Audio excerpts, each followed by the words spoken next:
Alors, Ben Stechem, ce dont on va parler aujourd'hui dans les shurim de Halakha, on va parler de Advalat Kelim, le fait de tremper les Kelim.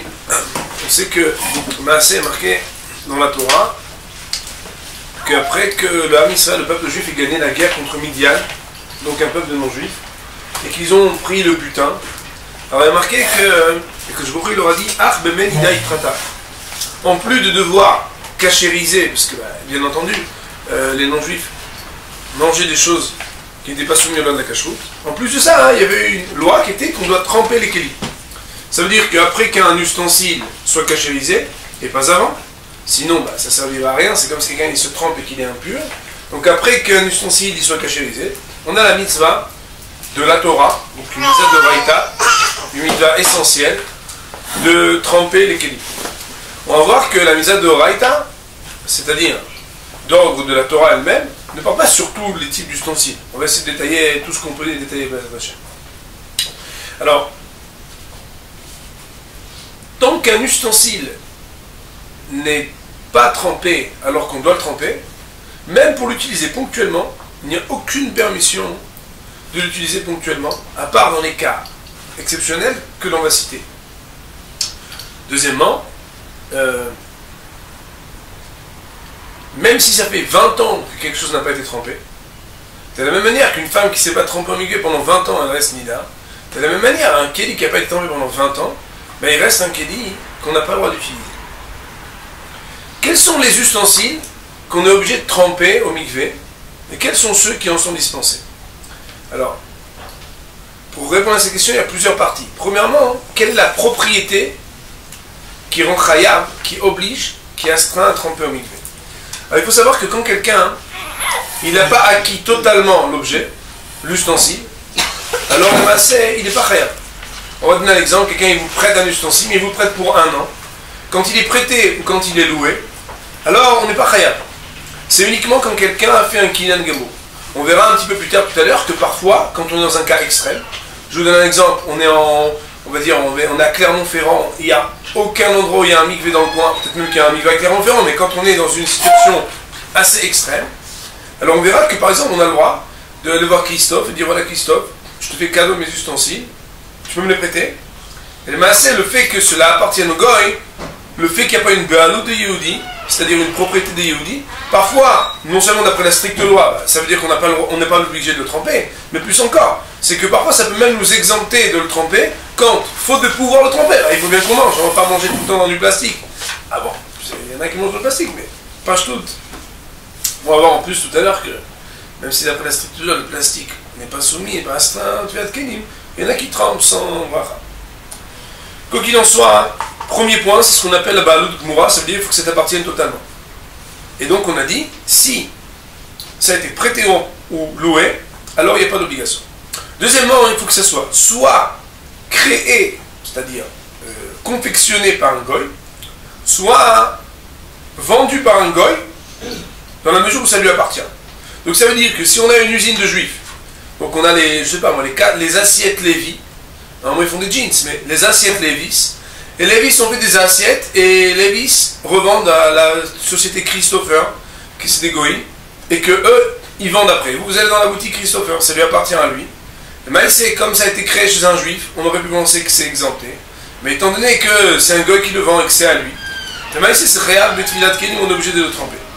Dans le sens inverse, c'est exactement la même chose. Si ça a été créé par un juif, confectionné par un juif, ah non, c'était le cas comme ça, pardon. Lévis, c'est lui qui confectionne, c'est un juif. Et Christopher, c'est un goy, je l'ai oublié. Que Maïsé, dans le cas où c'est le juif qui confectionne et c'est le goy qui vend, puisqu'il vend de sa boutique, on est obligé de tremper. Mais dans le sens inverse aussi, c'est la même chose. Ça veut dire que si BMT, c'est Christopher qui l'a créé, et c'est Lévis qui le vend, du moment que celui qui a soit créé, soit qui vend, c'est un goy, alors on est obligé de le tremper au mikvé. Ça veut dire que le Maïsé, à partir du moment où il y a soit fabrication, soit vente par un goy, ça donne l'obligation de tremper au mikvé. Non, c'est pas toujours. Alors justement, on va voir. Oh. Mais mettre que, on va voir dans un instant, mais ça voudra dire par contre que quand on achète dans un endroit où ça a été confectionné par un juif et vendu par un juif, alors maintenant on devrait être exempté. Et on va voir pour les Kélim d'Eretz Israël, on va voir d'ailleurs, il va nous citer ici, sans faire de problème on va dire, on ne fait pas de propagande anti certaines, on ne vient pas descendre certaines firmes, mais on va voir que certaines firmes, et il y a même certains simanim dans des Kélim, qui vont dire que formellement c'est obligatoire que tel type de Kéli ne vient pas d'Eretz Israël et qu'il a été créé. Et on va voir tout à l'heure. En tout cas, si, oui. Il faut que le goy, il est à qui le bien? S'il l'a créé, ça suffit. Oui, mais dans le cas où il le vend, c'est le juif qui l'a créé. Ouais, s'il le vend pour le juif, ouais. Ça veut dire aussi par exemple, Lévis emploie Christopher, alors là, il n'y a pas de problème. Ouais. On va aller jusqu'au bout du raisonnement. On va voir tout à l'heure que Christopher il peut même tremper les Kélim pour Lévis. On va voir. On va voir. En tout cas, si un juif il a des parts dans la société, même s'il a des infimes parts, à partir du moment où les shoutaf il est associé avec le goy, alors le maïs ça rend pas tout qu'on n'a pas besoin de tromper les kélim. Il y en a qui disent qu'on trempe, donc on est l'habitude de faire sans bracha, mais d'après la stricte loi alors, on pourrait se permettre de ne pas les tromper. Mais non. Si, ça c'est très important, si quelqu'un a une cocotte minute, très sophistiquée, qui coûte tellement cher que, comme elle a une bonne cote à l'Argus, vous vous dites, comme elle a un problème, je la donne à Christopher pour qu'il la répare. Si Christopher il la démonte, et qu'après il la remonte pour la rendre utilisable, à partir du moment où il a démonté et remonté, puisque la dernière par fabrication, qui est mamash maintenant elle est parfaite, grâce à Christopher, même que je l'avais déjà trempée avant, je dois la retremper au migvé.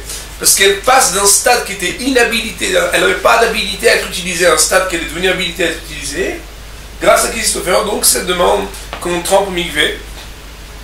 Par contre, ils disent ici qu'il ne faut pas la faire la bracha, mais on est obligé de la retremper. Mais non. Dans quel cas on n'est pas tout de tremper un ustensile par rapport à sa fabrication et propriété? C'est quand il y a deux conditions qui sont remplies. Premièrement, ça a été créé en Eretz Israël. Deuxièmement, ça a été acheté chez un juif. Dans un cas pareil, on n'a pas besoin de le tremper. Mais non. C'est et.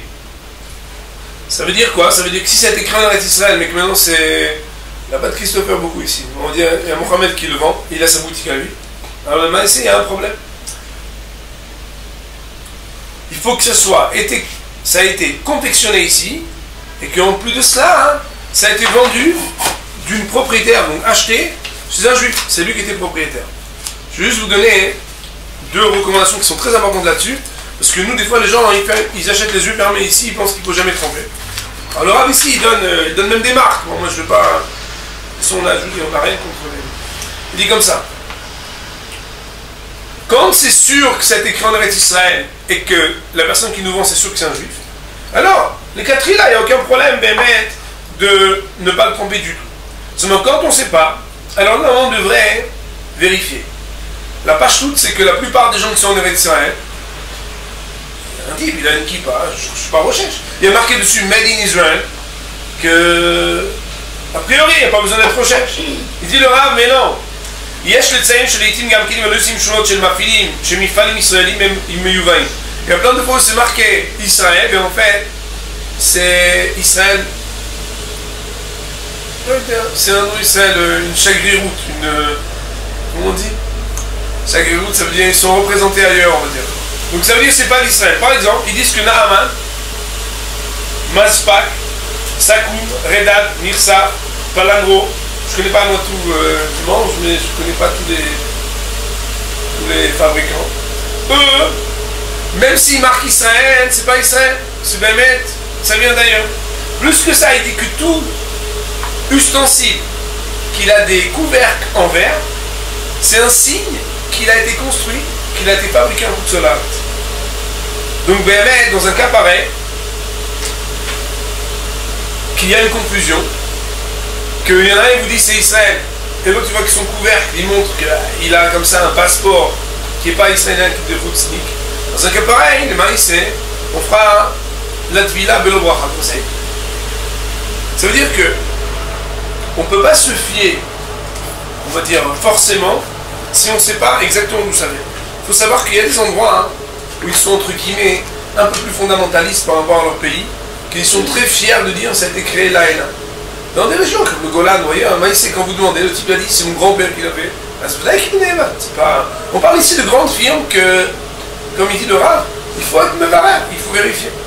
Ça veut dire que c'est sûr que dans un cas où on n'est pas certain, c'est mieux de tremper sans bénédiction. C'est clair? Mais non, ça c'est par rapport à la propriété. Dans quel cas une propriété oblige, ou une fabrication oblige à tremper un keli, dans quel cas elle est exempte. Deuxième point qui est important, c'est quel type d'ustensile on doit tremper au mikvé. Alors, l'idéal est la suivante.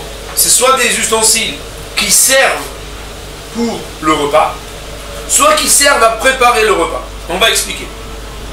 Qu'est-ce que ça veut dire le repas? Ça veut dire manger, boire, cuire, frire, mettre au four.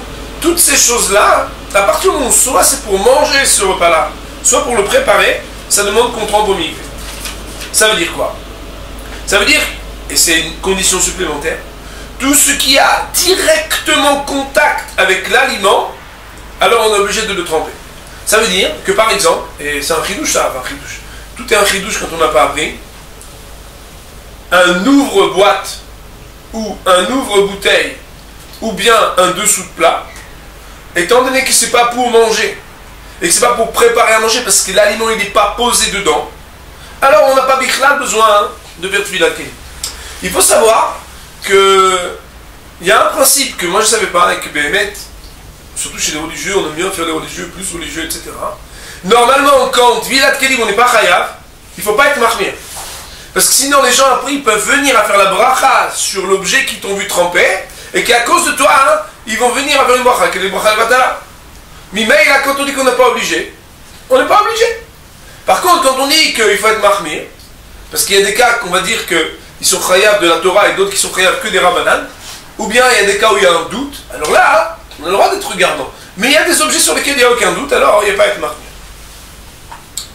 Si par exemple, on utilise une machine qu'elle permet que l'aliment devient possible de le manger, il y a plein de trucs, des blenders, toutes sortes de choses.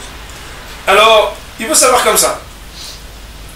Si, au moment où j'utilise la machine, après que je l'ai utilisée, grâce à cette machine, il devient mangeable, le fait que grâce à la machine, il devienne mangeable, c'est ça qui fait que on doit tremper cet ustensile ou cette machine.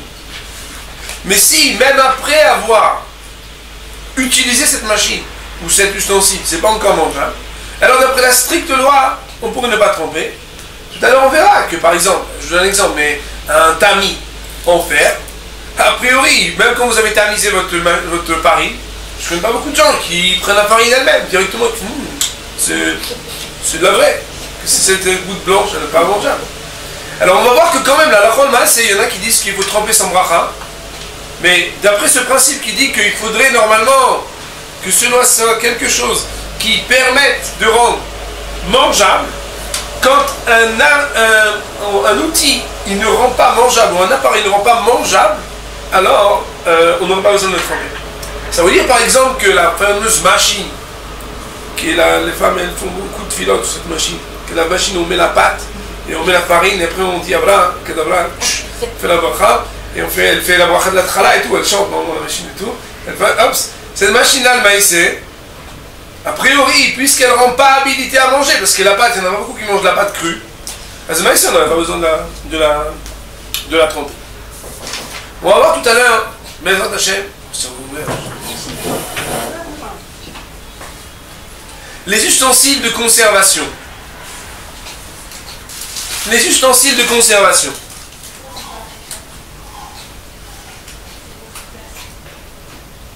Les ustensiles de conservation.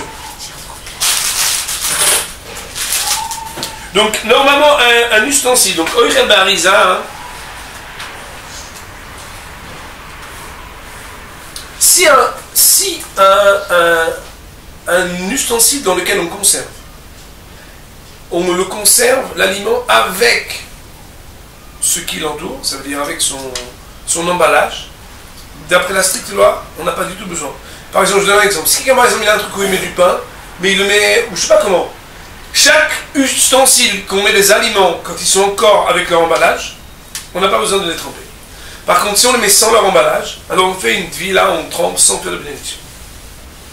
Si, oui. Et si c'est un fruit qu'on ne mange pas comme ça, on épluche, il faut le faire. Un quoi encore? Un fruit. Oui, alors qu'est-ce que vous dites? On Ah, met- un fruit. Ouais. Moi, je parle pas du fruit, de toute façon. Je parle de là où vous le mettez. Oui, le fruit dans une coupe de fruits. Ouais. La coupe de fruits, même si le fruit il a un emballage, c'est de la peau. On épluche l'orange. Mais comme en fait la coupe, des fois, elle peut porter des fruits qui sont mangeables. Ouais. Aussi, par exemple, si on y met des raisins, par exemple, ou des poires, ou des pommes, ou des... Et donc, à partir du moment, il faut que ce soit, par exemple, un ustensile qu'il soit destiné à quelque chose qui ne se mange jamais, on va dire, hein, directement tel qu'il est, à ce moment-là, il n'est pas tout. Sinon, on doit le tremper sans bénédiction. Maintenant, s'il y a des ustensiles, que c'est des ustensiles de conservation, mais qu'on amène des fois à table. Je n'ai pas un exemple dans la tête. Je n'ai pas vraiment un exemple. Mais si c'est un ustensile que d'habitude on conserve dedans, et que là on l'amène à table, et qu'on l'amène même une fois tous les 30 jours, alors déjà c'est chayav. On doit aussi faire une villa, et cette fois-là on fait une villa avec bracha. Un couvercle. Les couvercles sont chayav, on doit les tremper en eau. Un support, alors on n'a pas besoin de tremper en milieu. Bon, je pense que ça va de soi parce qu'on a expliqué pourquoi. Maintenant, quelles sont les matières des ustensiles qui font de cet ustensile un ustensile qu'on doit tremper? Alors, il faut savoir que, d'après la Torah, Mideoraita, l'obligation elle incombe sur les métaux. Tous les ustensiles à métaux, d'après la Torah, on doit les tremper. Ça veut dire or, argent, bronze, fer, étain, plomb, fer blanc, acier, neurostar, tout ça, on trempe avec bénédiction. Et comme c'est celui que la Torah nous a demandé de tremper, même s'il y en a d'autres, on va avoir d'autres catégories qui sont moins graves au niveau de la trompette, il faudra sonner la trompette sur celui qui est de Oraïta, de préférence, pour tremper celui que la Torah m'a demandé. Ça veut dire que vous en avez un en métal et un qui n'est pas en métal, même si les deux vous devez les tremper, et les deux vous allez faire la bénédiction, on va voir que même sur le srouchit, sur le verre, on doit faire la bénédiction après la stricte loi, mais vous préférez celui qui est de Oraïta. L'aluminium et l'émail, on trempe sans faire de bénédiction. Des moules qui sont jetables, qui sont en métal. Si on les utilise qu'une fois, pas besoin de tremper. Si on utilise plusieurs fois, on trempe sans bénédiction. Le verre, on doit tremper d'ordre rabbinique. Avec la bénédiction. Le verre, ça inclut aussi le duralex, le pyrex, l'arcopale. Il y a deux autres matières, je ne sais même pas ce que c'est. Iéna, glace, corelle. Je ne sais pas si c'est corelle. Bizarre, non? Les moules jetables qu'on utilise, c'est avec bénédiction. Qu'est-ce que vous dites? Les moules jetables qu'on utilise, c'est avec bénédiction. C'est aussi pas qu'une fois. Non, sans bénédiction. On fait sans bénédiction. Moule jetable. Parce que c'est de la lutte. C'est du métal, mais... Ah, ouais, c'est parce que c'est de l'aluminium. Mais non. La porcelaine, si elle n'est pas recouverte de quoi que ce soit, Mékaradi n'a pas besoin de tremper. La porcelaine qui est couverte de verre, je ne suis pas un professionnel moi, mais ici ça veut dire certainement qu'il y a la porcelaine peut-être pour la protéger, je ne sais rien. Alors elle est couverte, elle a un revêtement de verre. Alors le maïs, on trempe sans bénédiction. Maintenant, ceux qui sont pas tours, ça veut dire qu'on n'a pas besoin du tout. Alors c'est le bois, la céramique, la porcelaine sans revêtement, la pierre et des choses en papier. Ouais. Plastique. Alors le plastique, d'après la stricte loi, on n'a pas besoin de tromper, mais il y a marqué dans les poskim, même les poskim sfaradim qui sont Mekidi, ils disent que Amachmir, Leatbil, Belobracha, Tavo la bracha, celui qui le trempe sans bénédiction, Tavo la bracha. Je répète. Bois, céramique, porcelaine, donc céramique et porcelaine, il ne faut pas que ce soit revêtu, je sais pas comment on dit. Pierre et papier. Maintenant, plastique, mais il n'a pas besoin de tremper, mais les poskim, même Rabbi Yosef dit que celui qui le trempe sans bracha, alors Tavo la bracha, c'est bien d'être mahmir, de tremper le plastique. Comme voilà, vous avez bien compris qu'on ne va pas du plastique et le khatami, qui va être jetable.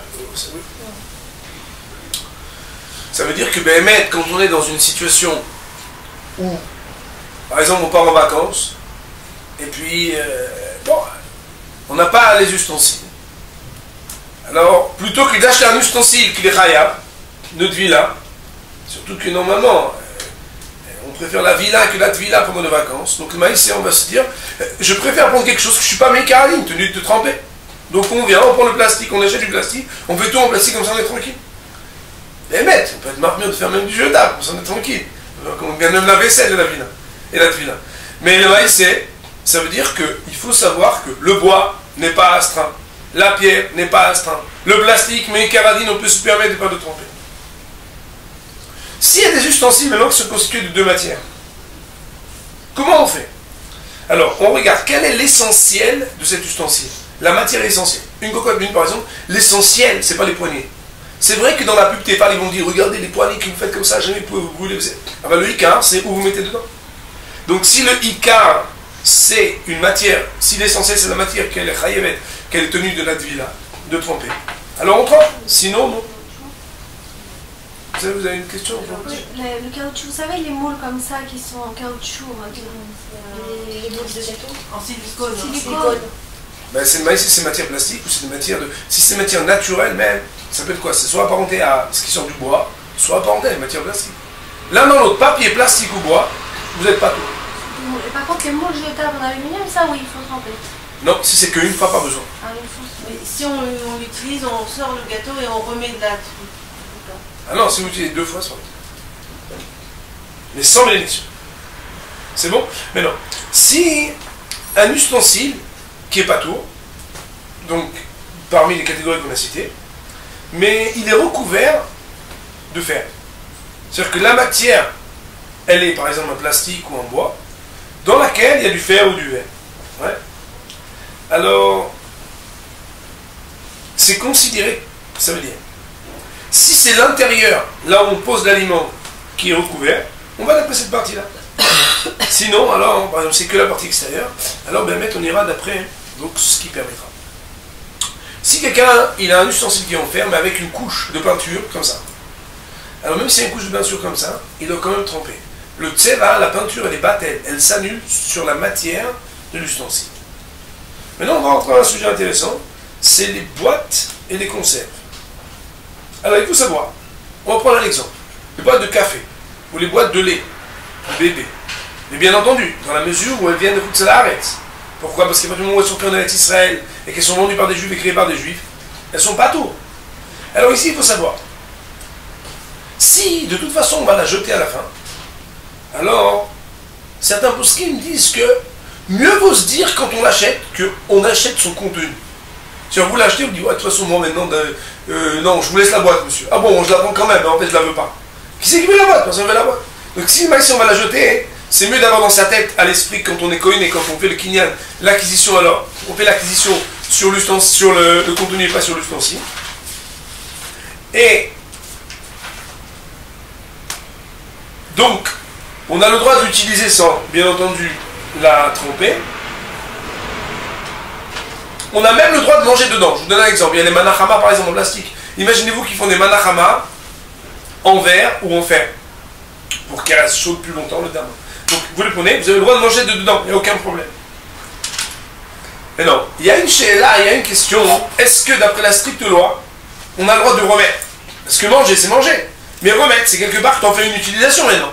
Donc, est-ce que tu as le droit de remettre? Par exemple, tout à l'heure, j'ai voulu prendre dans un café, je dis, oh, mais là, peut-être c'est un peu trop profond. Est-ce que tu crois qu'on peut pas mettre dans un truc pour. Je dis, ah, mince, mais non, mais pas trop, parce qu'après, il y en a qui disent qu'on peut plus remettre le café dedans. Pourquoi? Parce qu'on n'a pas. Comment on appelle ça? Tremper la boîte. Alors, il faut savoir hein, que Rav Shlomo Zalman Auerbach, il permet. Ça veut dire qu'il permet même ça. Mais non. Après l'utilisation, il y a un enfant qui dit, ah, j'aimerais bien l'utiliser pour manger la purée. Ouais, il a envie de manger pour manger la purée dedans. Alors, de deux choses l'une. Si c'était fermé quand je l'ai acheté d'une manière que c'est moi qui ai fait comme une canette ou comme un truc, c'est moi qui l'ai rendu Kelly. Il y en a qui permettent que j'ai même pas besoin de le tremper. Pourquoi? Parce qu'il est devenu un ustensile grâce à moi. C'est moi qui ai défait cette languette pour qu'il puisse être utilisable. Avant ça, il n'était pas utilisable. Aussi, certains, et donc je crois que c'est Shlomo Zalman Auerbach qui dit que Behemet, Meikaradim, chaque objet que tu rends toi un Kelly qui n'était pas un ustensile avant, alors il n'y a pas besoin de le tremper. Par contre, si c'est un ustensile qui était déjà utilisable avant, alors il faudra le tremper. Ou bien, et on va le voir tout à l'heure, quand on est bien en galère, on demande au mari bricoleur on dit tu peux le démonter s'il te plaît. Chérie, elle n'a rien de problème, pas de problème, démonte-la. J'ai besoin que tu la démontes. Comme ça, après, quand il la remonte, il y a un digne que. Oh, ouais, ça a l'air un peu comme ça. Mais on peut lui dire pourquoi. Il a le droit de peur. Bien sûr. Et normalement, il connaît là, quand il dit chérie, t'as pas envie qu'on le trompe. Bon, mais c'est. Maintenant, bien entendu, c'est pas a priori, normalement, qu'on doit essayer de se faufiler des mitzvot. Mais si c'est dans un cas où, de toute façon, mes carabineurs qui vont permettre, alors, on peut être. Les ustensiles électriques. Donc, ça, le maïs, c'est ce qui casse la tête, parce que les Occidentaux, les Européens, ils ont toujours peur, surtout en Israël, il y a la norme, qui n'est pas toujours une norme européenne. On se dit, déjà, quand je ne le trempe pas, il y a des problèmes. Donc, si maïs, je le trempe, qu'est-ce qui va se passer? Une fois, nous, on a trempé un ustensile, on a eu un problème après. Il faisait des courts-circuits, il faisait des problèmes. Alors, ici, il dit comme ça, non, si c'est possible, on trempe. Et il ramène un argument que Alfei, Verevavot, beaucoup de gens l'ont fait, ils se sont bien portés, il n'y avait pas de problème. Seulement, bien entendu, il faut le laisser sécher après, Kamouvan, le temps suffisant, et en faire une utilisation avec vigilance, bien entendu. Mais non, si quelqu'un, il voit que c'est pas possible, c'est un ustensile trop compliqué, ou bien que ça va le détériorer, ou bien qu'il a peur de le tremper, ou bien de l'utiliser juste après l'avoir trempé. Alors, dans un cas pareil, il y a plusieurs possibilités, plusieurs patentim, comme on dit en hébreu, plusieurs alternatives. Soit on démonte et on remonte par un juif, comme on l'a démonté et remonté, et qu'il est devenu, entre guillemets, une phase de fabrication, makébépatiche, on termine grâce à un juif. Alors, il ne sera pas tout. Ou bien, le voisin qui stoppe, on lui dit, ça ne te dérange pas, je te donne mon ustensile. Oh non, avec plaisir. Mais tu peux me le prêter? À vie? Oui, avec plaisir. Mais c'est aussi une possibilité. On peut le donner, on peut ne pas le vendre. Qui nous donne un chèque. Ah ouais, non, pas obligé, on peut le cadeau. Normalement, il y a marqué dans la qu'on ne peut pas faire cadeau à un goy. C'est l'autre lacha, mais l'autre honem. Je crois nous d'air. Mais il y a Choliot que. Je sais pas, on le prête, on le vend. Peut-être c'est mieux par rapport au cadeau goy. Le problème, c'est qu'il va dire, mais qu'est-ce que tu veux symbolique? Non, j'ai pas envie de te faire de cadeau. Donc ça peut être un problème philosophique. Il faut avoir, il y a des gars, il y a des Christophes qui comprennent pas. Donc il y a Mishpatim Balédoro, mais ils disent, ça allait comme tu veux. En tout cas, c'est une autre possibilité. Alors, Ramoshe Ben-Shan dit que le toaster, à partir du moment où on met du pain qu'il est déjà cuit dedans, et qu'on vient juste le griller, et qu'on ne mange pas du toaster, alors il y en aurait qui, même a priori, diraient, enfin, Ramoshe Ben-Shan dirait qu'on n'a pas besoin de le tremper. Ça, c'est donc pour les deux premières parties du shiur, ça veut dire quelle est l'obligation de tremper, de quelle propriété cela, donc d'où ça vient et où ça a été fabriqué pour que ce soit khayar, et quelles sont les matières. Alors maintenant, la partie qui traite de comment est-ce qu'on doit et qui doit tremper. Alors il faut savoir comme ça.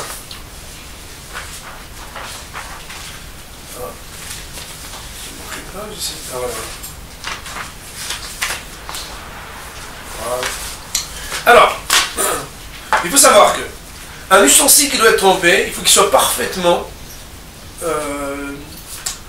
propre. Ça veut dire que de la même manière qu'une femme, la khatitsa, puisqu'on doit se tremper, on va voir, on a les mêmes eaux que la femme peut se tremper, et les eaux que la femme ne peut pas se tremper. Alors, on ne peut pas tremper le kéni, parce qu'on dit ach bemeni dait hatta, l'ustensile doit être trempé dans les eaux de la femme nida. Ça ne veut pas dire qu'elle vient se tremper, on dit attendez madame une seconde. Non, c'est les mêmes eaux, ça veut dire arbaïm ca, donc que la femme n'aurait pu se tremper dedans. De la même manière que la femme est la khatitsa, qui fait attention qu'il n'y ait rien sur son corps quand elle se trempe. Alors, de la même manière, l'ustensile aussi, il faut qu'il ait été nettoyé. D'ailleurs, je vous donne un conseil de Shlom Bayit. N'envoyez pas vos maris quand vous ne savez pas si les étiquettes ont été enlevées. Parce que là-bas, nous, on fait des rabourantes et des discussions on dit, t'as parlé, t'as ce monté avec tout le truc, ça s'enlève pas, etc. Et au lieu de durer 5 minutes, ça peut durer une demi-heure. On peut revenir 2-3 fois. Je vous conseille, c'est très important. Maintenant, si il y a des étiquettes qui sont importantes qu'elles restent sur l'ustensile. Je vous donne un exemple. Il y a marqué, par exemple, vous achetez, et ils ont mis des très belles étiquettes, très fortes, marquées Khalavi. Et vous êtes content que ça reste. Mais c'est pas très logique, c'est vraiment une casserole, si c'est Khalavi, le maïs, c'est ça. Mais on va dire quelque chose qu'on ne cuit pas dedans. Et que vous avez acheté un ustensile, vous l'avez acheté bleu et rouge, il est marqué Khalavi bien des belles étiquettes. Le maïs, ça s'appelle pas chotzetz. On n'aura pas besoin de les enlever. De la même manière, si par exemple, une femme a besoin qu'il y ait marqué comment on utilise l'ustensile, et qu'elle sait que si elle l'enlève, elle va oublier certainement de le mettre sur son frigo, elle va se dire mince, comment chaque fois je vais me rappeler, c'est très compliqué, c'est un nouvel ustensile, très moderne, ça va m'embêter. À partir du moment où c'est quelque chose qu'au contraire on est content que ça reste, de la même manière qu'une femme qui n'est pas makpid dans Khatsitsa et qu'au contraire elle est contente que ça reste, alors ça ne sera pas Rotsets. À partir du moment où la majorité des gens à propos de cette chose-là, qu'elle est négligeable parce qu'elle est petite, la majeure partie des gens seraient contents de la voir, qu'elle reste là-bas, et que lui aussi fait partie de cette majorité, alors on ne serait pas Rotsets.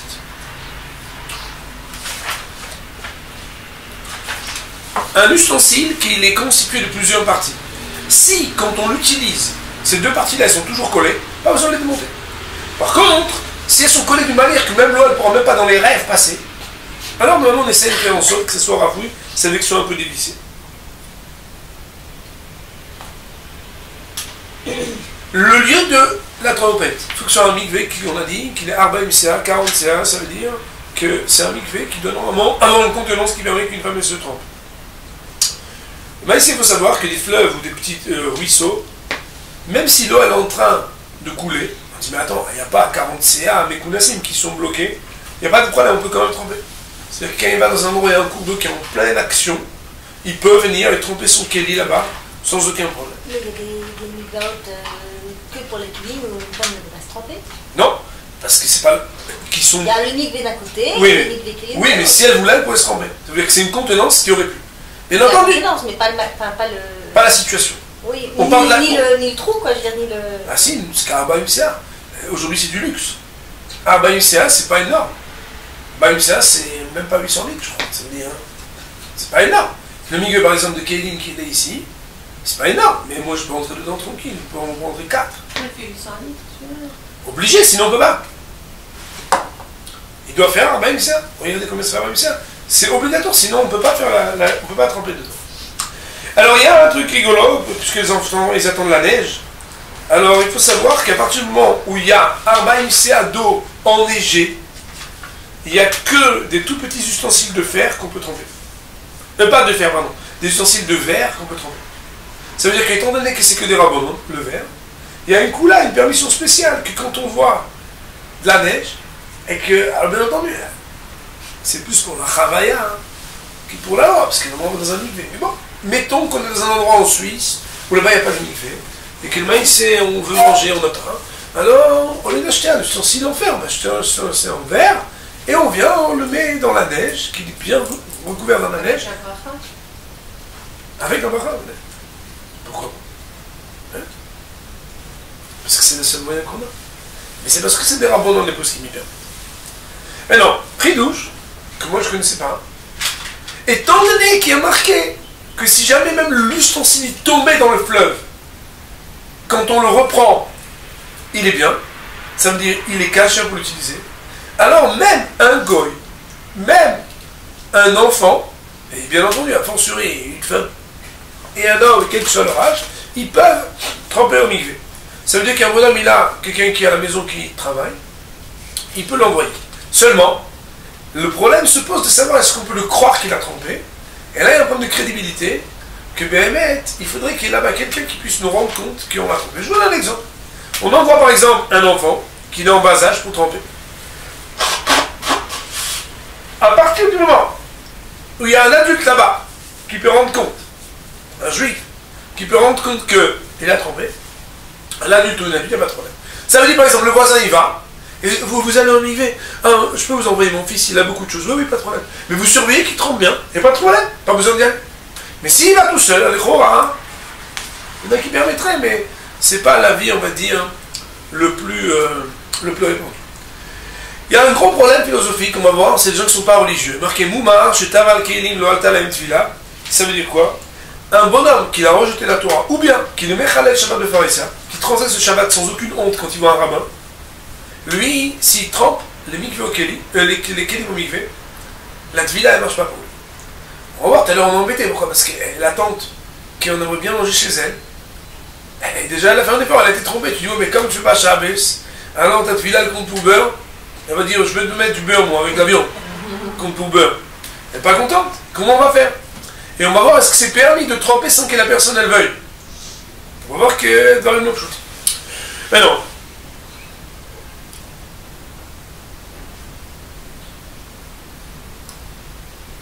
Donc, un goy qui trompe devant un juif, on a dit, c'est bon. Ouais. Donc, je peux vous envoyer monsieur Antel, il me fait le travail là, et bon, il est goy, mais il vient avec vous et il trompe. Vous lui montrez. Kamouan! Bien sûr, le goy ne va pas faire la bracha. Kamouan. Parce qu'il n'a pas la mitzvah. Mais non. Mais non. Si quelqu'un. Qu'est-ce que vous dites? L'enfant non plus. Non, l'enfant, c'est différent. On va voir. Il y a marqué que l'enfant. Un instant. Un enfant qui a un adulte à côté de lui, il peut faire la bracha pour tromper. Je vais vous montrer. Dans les mots comme ça. C'est un ridouche. Un enfant qui trempe, qu'il a un adulte à côté, il peut faire la bracha. Je vais vous montrer qui, parce que comme ça, on va bien.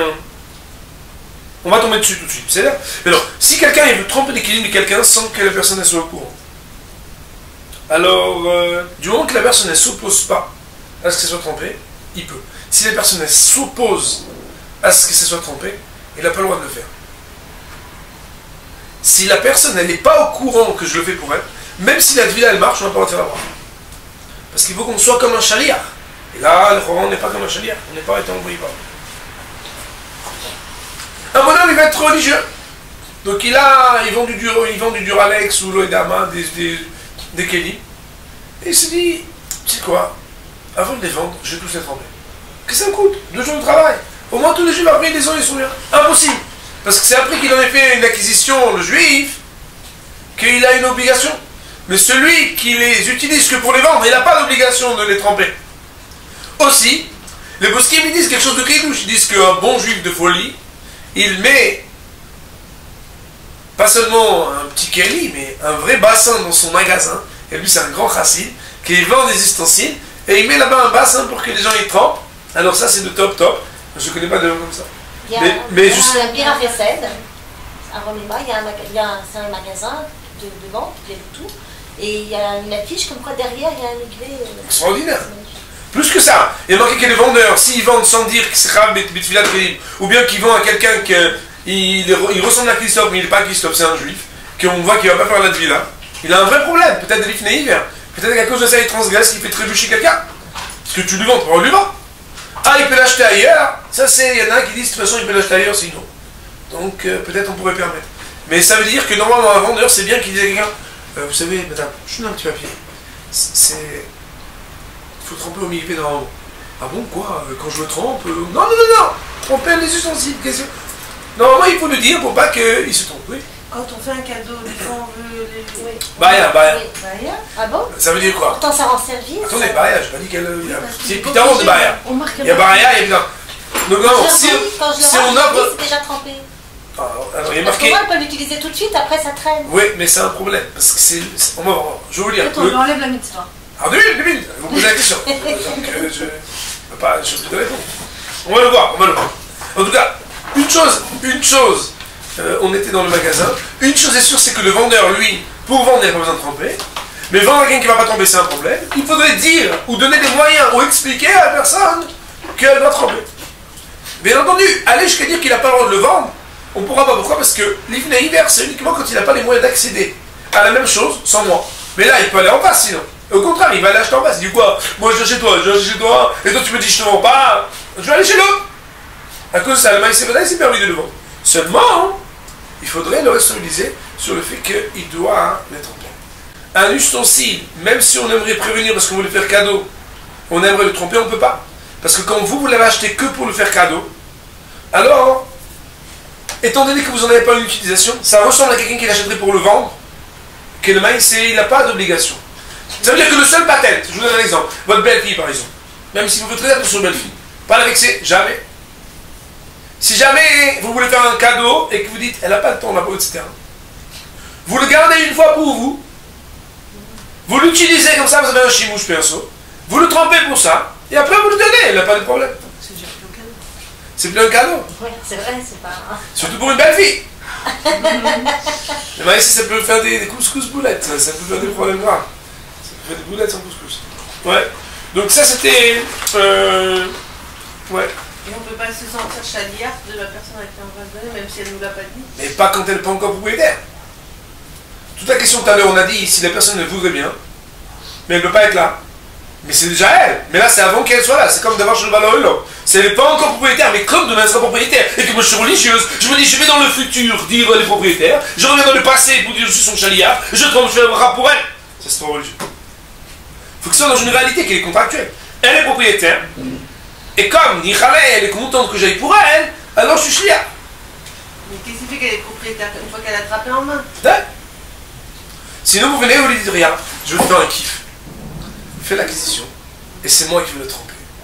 Ça, c'est les chassides. Je ne connais pas beaucoup de gens qui font ça, mais au contraire, peut-être de ce chiot va naître une grande chassidoute, de les faire tremper tous les 2 semaines, vous allez au migré pour tremper plein de choses.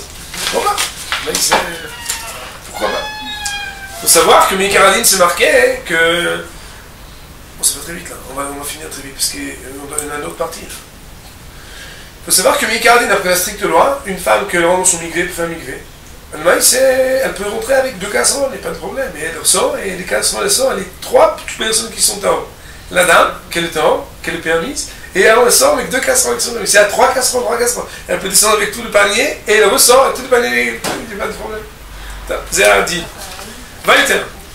Donc on prend dans la main droite un ustensile qui est tout à fait propre, qu'il est prêt à tremper. De préférence, des ustensiles en métal, de manière à faire la mise à d'oraïta et faire la bracha dessus. Et si on a un seul kéli, on dit al-tfilat kéli. Si on a plusieurs kélim, on dit al-tfilat kélim. Si on s'est trompé, c'est pas grave. Du moment qu'on n'a pas dit n'importe quoi, on a dit kéli ou kélim, au lieu de dire kéli ou kélim, c'est pas un problème. Normalement, il faut lâcher l'ustensile pour qu'il soit totalement recouvert. Sinon, on peut faire un autre truc, parce qu'il est très très lourd cette casserole-là. Si je la lâche, c'est fini. Alors ici, on se trempe la main avant. On fait comme ça, et on tient d'une manière que ce qu'on peut laisser, on laisse. À partir du moment où il y a toutes les parois à casserole et de l'eau, il n'y a pas de problème. On fait pas comme ça, on passe dedans comme ça. Si on sait faire, mais il y a des gens, par exemple, une vieille dame, pas dire, mais Janine, elle est très vieille, c'est très dur, déjà la casserole là-bas, vous tombez avec, elle fait comme ça, alors on lui dit non, mettez la main comme ça, vous mettez, et vous sortez. On est obligé de faire, ça c'est le religieux, il vient, des trucs, dans le truc, il lâche, moi je lâche, lâche, et on récupère, c'est le mieux. Mais d'après la stricte loi, on pourrait se tremper la main et faire comme ça. C'est bon. Et le panier, c'est pas bon?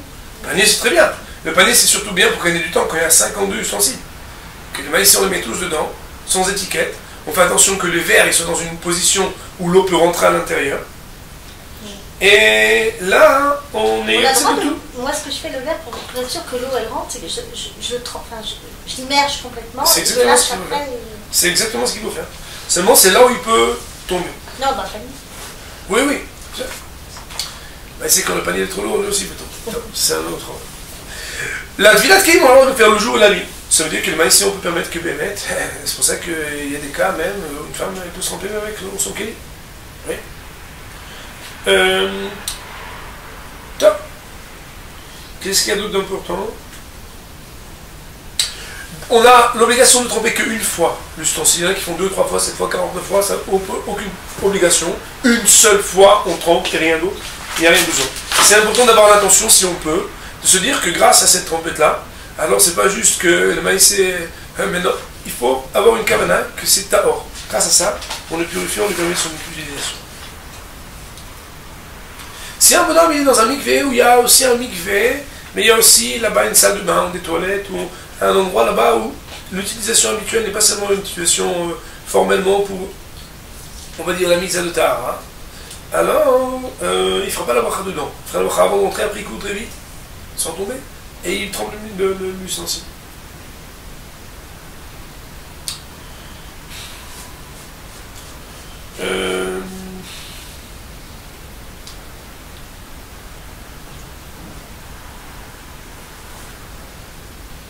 C'est important de ne pas parler avant de commencer à faire la première tvilat kélim.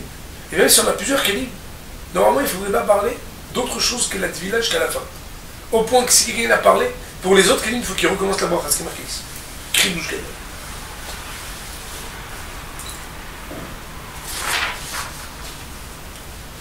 Pendant Shabbat et Yom Tov, d'après la stricte loi, on n'a pas le droit de tremper les kelim. Il y a un cas extrême où Yom Tov on aurait le droit, mais c'est un cas qui est tellement extrême qu'il n'arrivera pas. On va dire pour les brachot de Tfilat Kelim, Baruch Adonai La'olam, Amen.